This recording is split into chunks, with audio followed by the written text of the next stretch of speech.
Bonjour à tous, Ludovic Leclerc, votre analyste pour budgetinvestor.be. Voici la mise à jour en vidéo de mon avis concernant l'euro-dollar. Alors, avis qui se donnera pour la semaine du 22 juin sur une plateforme MetaTrader 4 en collaboration avec FXCM. Tout d'abord, l'information sur le risque. Vous savez que le marché comporte des risques de perte et n'est pas fait pour tous les profils d'investisseurs. C'est à vous-même d'évaluer vos propres risques. Je ne suis pas là pour vous conseiller dans vos opérations. Tout ce que je vous conseille, c'est d'utiliser des comptes démo afin d'établir vos stratégies et de vérifier celles-ci. Ma stratégie à moi, c'est l'analyse des impulsions, analyse que j'utilise depuis 2010, qui fonctionne relativement bien dans mon cas.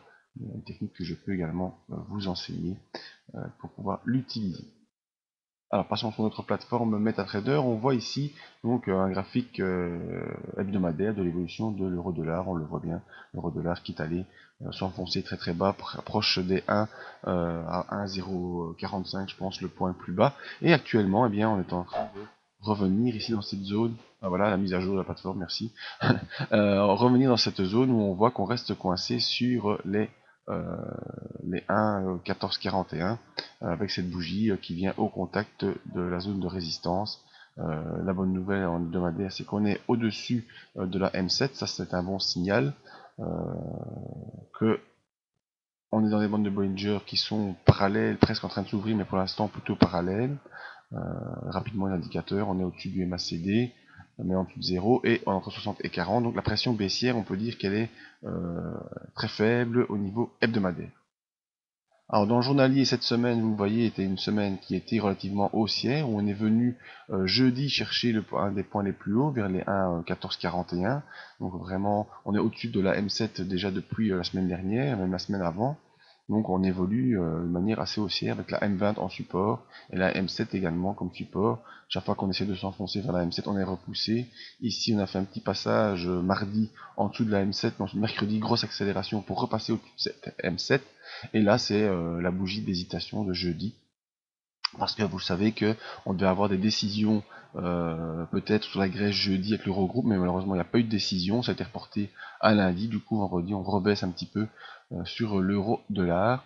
Donc niveau très très important à surveiller, les 1,1441 en résistance et en support, et bien la M7 qui pour l'instant s'y trouve vers les 1,1296 pardon. Donc c'est vraiment des niveaux importants à surveiller si vous faites du swing sur l'euro-dollar. Pour l'instant vous voyez qu'on est de toute façon dans cette configuration haussière. On peut tracer une oblique, on va essayer de trouver une oblique pertinente. Voilà, je pense que la plus pertinente ça doit être celle-ci. Voilà, donc on reste au-dessus de cette oblique, matérialisée par la M7.